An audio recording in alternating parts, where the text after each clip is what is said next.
प्रसन्नता है कि हमारे मंत्रिमंडल के सभी माननीय मंत्रीगणों के साथ, माननीय उप मुख्यमंत्रीगणों के साथ, और हमने जो निर्णय किए हैं वो भी माँ अहिल्या के उस शासनकाल को स्मृति में रखते हुए आज का दिन ऐतिहासिक बनाने का प्रयास किया गया है।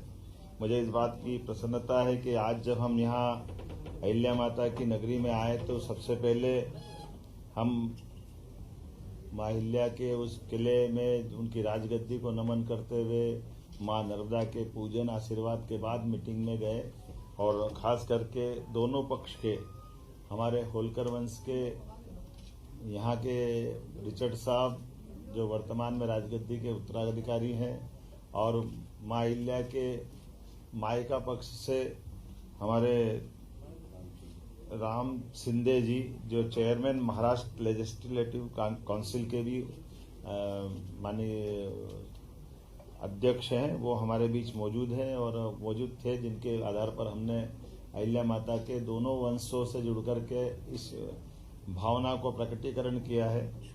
कुछ निर्णय आज हमने और अहिल्या माता को दृष्टिगत रखते हुए किए हैं। एक तो खास करके हमारी अपनी सामाजिक समरसता की भावना का जो अहिल्या माता का भाव रहा है, इसी आधार पर डॉक्टर भीमराव सामाजिक विज्ञान विश्वविद्यालय को 25 करोड़ राशि देकर के हमने हमारी जो अंबेडकर विश्वविद्यालय महू में है, इसका विधि संकाय को और अन्य आधारभूत संरचनाओं के लिए ये राशि देने की घोषणा की है, जिस आधार पर हमारा अंबेडकर विश्वविद्यालय और अच्छा हो। आपकी सबकी जानकारी में रहेगा, डॉक्टर भीमराव अंबेडकर की जन्मस्थली महू है और हमारी सरकार भारतीय जनता पार्टी की पूर्ववर्ती सरकारों ने ही उस स्थान को एक तरह से तीर्थ स्थल के रूप में विकसित किया है। लेकिन उसके साथ साथ वहां के विश्वविद्यालय का भी अंबेडकर जी का चूंकि शिक्षा में बड़ा योगदान है, और आज हमने निर्णय किया कि लॉ में भी उनकी बड़ी भूमिका है, तो विधि संकाय के साथ उसको एक्सीलेंस सेंटर ऑफ एक्सीलेंस के नाते से भी विकसित किया जाए, इस दिशा में हमने आज निर्णय किया है। कुछ निर्णय और भी किए हैं, जैसे एक निर्णय हमने किया है कि विशेष परिस्थितियों में माननीय मंत्रीगण भी ट्रांसफर कर सकेंगे। इस विषय को आज हमने कंप्लीट किया है। हमारे खास करके विधिवत तो ट्रांसफर पॉलिसी बाद में आएगी, लेकिन इसमें विस्तारित रूप से करने के पहले हमारे माननीय मंत्रीगण अपने विभागों के अंदर सुव्यवस्था स्थापित करने के लिए इस पे काम कर सके। माँ अहिल्या की जब बात कर रहे हैं तो कल्याणी विवाह को भी प्रोत्साहन देने का निर्णय किया है। हमारी विधवा बहनें या परित्यक्ता बहनें अपना पुनर्जीवन एक विवाहित रूप में आगे निकाले, इसलिए मुख्यमंत्री कन्यादान योजना तो चलेगी, लेकिन खासकर हमारी सरकार इस दिशा में कल्याणी बहनों के जीवन को बेहतर बनाने की दिशा में पूरे प्रदेश में इस अभियान चला करके इसमें प्रति विवाह 2 लाख की धनराशि जो हमारी इस योजना का हिस्सा रहेगी, इस पे हम काफी काम करने वाले हैं। खासकर बीच में ऐसे निर्णय तो बहुत सारे हैं, जैसे हमने आज अपने 3 नए जिलों में हमने चिकित्सालय की बात की है, तो पीएम एयर टैक्सी के माध्यम से कल जो आर्गन डोनेशन का बड़ा प्रयोग हुआ है भोपाल में, जहां हमने ग्रीन कॉरिडोर बनाकर जबलपुर से एयर टैक्सियों का उपयोग करते हुए दोनों तरह से ब्रेन और हार्ट ट्रांसप्लांट करने में सफलता पाई है। ये बड़ा निर्णय है। मैं मान के चलता हूं कि हमारा चिकित्सा विभाग और ये जो शासन की योजनाओं के समेकित रूप से इसी प्रकार के प्रयास चलना चाहिए।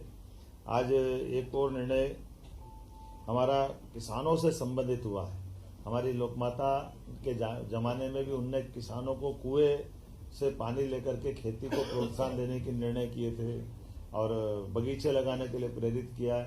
हमारी सरकार ने भी निर्णय किया कि हमारे अपने किसान जो अस्थायी विद्युत पंप भी हम पे निर्भर रहते हैं, ऐसे लगभग 2 लाख किसानों को 3 हार्स पावर से लगा करके 7.5 हार्स पावर तक 10% की राशि वो देंगे, तो उसको पूरा पंप हमारी तरफ से दिया जाएगा। एक तरह से बिजली फ्री हो जाएगी। ये बहुत बड़ा निर्णय है, जिसके आधार पर किसानों को अपने लिए खुद के सोलर पंप के माध्यम से उनको बिजली की उपलब्धता उनके आत्मनिर्भर बनाएगी।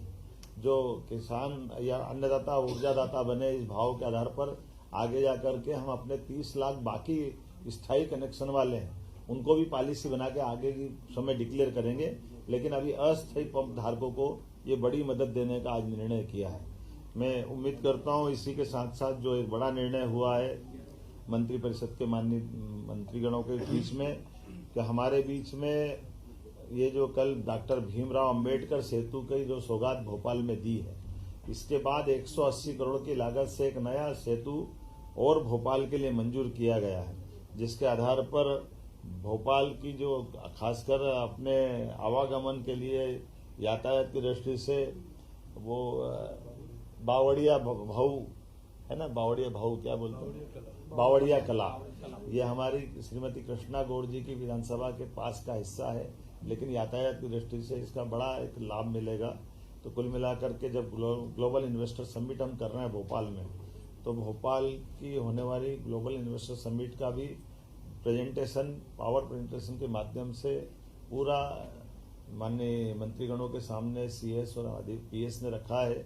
जब हमारे प्रधानमंत्री 24 तारीख को पधार रहे हैं, तो 24 और 25 के होने वाली ग्लोबल इन्वेस्टर समिट में वो कैसे सफल हो, सब विभागों का तालमेल कैसे हो, हमारा राज्य लाभान्वित कैसे हो, ऐसे अलग अलग प्रकार की और 25 से ज्यादा नीतियों को भी ला करके हमने आज कैबिनेट में 2 नीतियों से शुरुआत की।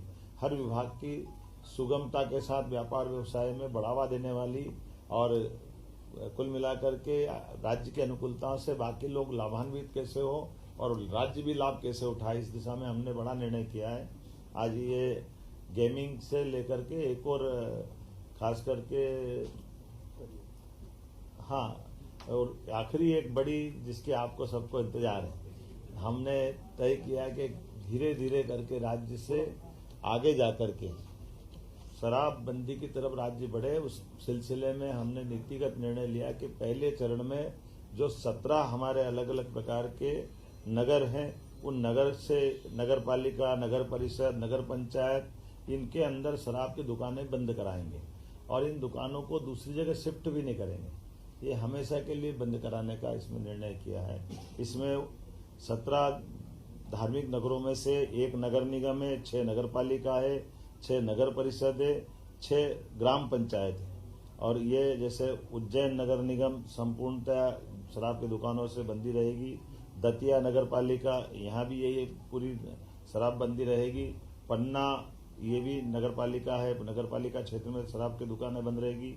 मंडला नगर पालिका, मुल्ताई नगर पालिका, मंदसौर पशुपतिनाथ की नगरी, ये भी इसी प्रकार से इनके साथ बंद रहेगी। मैहर की माताजी का नगर पालिका क्षेत्र ये शराब की दुकान से प्रतिबंधित रहेगा। ओंकारेश्वर की नगर परिषद, महेश्वर की नगर परिषद, मंडलेश्वर की नगर परिषद, ओरछा और चित्रकूट की नगर परिषद और अमरकंटक, खास करके चित्रकूट और अमरकंटक हम सब ध्यान दें इस मामले में। ये हमारी धार्मिक आस्था के वैसे सभी केंद्र हैं, ये सभी नगर परिषदों में हमने शराब की इसी नीति के आधार पर दुकानें बंद करने का निर्णय किया है। हमारी नगर परिषद के बाद ग्राम पंचायत सलकनपुर, जहाँ सलकनपुर माता का मंदिर है, इस पंचायत से भी शराब की दुकानें बंद कराएंगे। बरमान कला ग्राम पंचायत, लिंगा ग्राम पंचायत, बरमान खुर्द ग्राम पंचायत, कुंडलपुर ग्राम पंचायत और बांदकपुर ग्राम पंचायत, ये ग्राम पंचायतों से भी हम शराब की दुकानें बंद करेंगे। आपकी जानकारी में रहे कि मां नर्मदा के तट के दोनों तरफ के 5 किलोमीटर के दायरे में शराबबंदी की जो पूर्वत पॉलिसी है, उस पॉलिसी को भी हम जारी रखेंगे। इस पॉलिसी में कोई बदलाव नहीं आएगा। कुल मिलाकर के प्रदेश भर से जो मैंने आपके बारे में बताने का प्रयास किया है कि हम ये शराबबंदी का हिस्सा चलेंगे। एक मुख्य कारण यहाँ की बैठक करने का और भी था, कैबिनेट की बैठक का, जो नारी सशक्तिकरण की दिशा में हमारे यशस्वी प्रधानमंत्री की जो भावना है, गरीब, महिला, किसान और युवा, ऐसे में युवा और किसान की पॉलिसियां हमने मिशन मोड में पिछली कैबिनेट में लाए थे। आज ये नारी सशक्तिकरण की दिशा में हमारे कैबिनेट का पहला ही एजेंडा था, जब हम अपनी बहनों की जिंदगी में बेहतर से बेहतर सरकार क्या मदद कर सकती है और स्त्री सशक्तिकरण का ये सबसे सक्षम उदाहरण राज्य बने, इस दिशा में हमने आज खासकर महिलाओं की सामाजिक आर्थिक विकास के उद्देश्य के लिए विमेन लीड डेवलपमेंट प्रयास के आधार पर हमने ये पूरा योजना बनाई है, जिसमें शिक्षा, स्वास्थ्य, पोषण, आर्थिक विकास और सुरक्षा, साथ ही साथ महिलाओं और बालिकाओं की विभिन्न सरकारी सेवाओं में पहुंच निश्चित हो, महिलाओं के आर्थिक स्वावलंबन, समाज में आर्थिक भागीदारी बढ़ाने के एकीकृत प्रयास करना, समाज में महिला और बालिका की सकारात्मक व्यवहार हेतु परिवर्तन, पुरुष संवेदनशीलता बढ़ाना, ये ऐसे कई प्रकार के कामों के साथ हमने मिशन मोड में चलने का प्रयास किया है, जिसमें मिशन के प्रमुख लक्ष्य में जन्म के समय लिंगानुपात 5 अंक प्रति हजार की वृद्धि में वृद्धि करना, बालिकाओं की 10 और उससे अधिक वर्षों की स्कूली शिक्षा में 5% की वृद्धि करना, मातृ मृत्यु दर में 10 अंकों की कमी लाना, महिलाओं के विरुद्ध अपराध में 5 अंक की कमी लाना, बाल विवाह में 5% की कमी लाना, महिला श्रम भागीदारी 3% की कमी लाना और मिशन के प्रमुख घटक में स्वास्थ्य और पोषण, शिक्षा और जीवन कौशल, आर्थिक स्वावलंबन, सुरक्षा और संरक्षण, संवाद से व्यवहार परिवर्तन इत्यादि कई प्रकार के ये मिशन मोड के प्रमुख घटक हैं। उम्मीद करेंगे नारी सशक्तिकरण की दिशा में यशस्वी प्रधानमंत्री श्रीमान नरेंद्र मोदी जी की भावना के अनुसार मध्य प्रदेश अपने बहनों की जिंदगी को बेहतर करने के लिए योग्य भूमिका निभाएगा। ऐसे और कई सारे विषय हैं, लेकिन आज तो आनंद है इस बात का कि आज पुनः 300 साल पुरानी राजधानी चैतन्य हुई है। हमारी राजधानी का वो जो पुराना गौरव होलकर साम्राज्य का समय का आज वो हमको अपनी आंखों के सामने दिखाई दे रहा है। होलकर साम्राज्य का तो यद्यपि सांस्कृतिक क्षेत्र बहुत बड़ा था, लेकिन भौगोलिक क्षेत्र छोटा था, लेकिन आज पूरे प्रदेश को लेकर के सारे निर्णय हमने दूरगामी दृष्टि से यहाँ लिए हैं। तो माँ अहिल्या माता का भी और माँ नर्मदा का आशीर्वाद भी हमारे साथ है। इस गौरवशाली क्षण में आप सब साक्षी बने। मैं प्रदेशवासियों को, देशवासियों को बधाई देना चाहूंगा, जिनके माध्यम से पूरा काम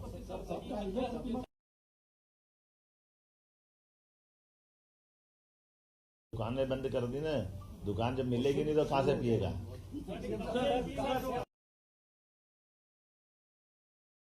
ये तो घोषित रूप से बोला हमने। आप प्रसाद ले जाओगे ना। देखो, परिसीमन आयोग हमारा काम कर रहा है। परिसीमन आयोग अपने भविष्य की दृष्टि से जिले, तहसील, संभाग और ग्राम पंचायत तक का विचार कर रहा है। तो वो परिसीमन आयोग की रिपोर्ट आने के बाद इस सब बारों में निर्णय होगा। इसी ये बजट सत्र के समापन के साथ और हम उम्मीद करेंगे कि जहां जहां भी हमारी ये घटना जहाँ शराबबंदी हो रही है, वहाँ की बहनों के और धार्मिक संगठन के, बड़े पैमाने पे सामाजिक संगठनों के सबके फोन, समाचार, इतनी उत्साह उमंग है कि ये हमारे लिए इस जो नीतिगत निर्णय हमने लिया है, हमको लगा कि ये निर्णय वाकई में बहुत जनता के दिलों को छूने वाला है।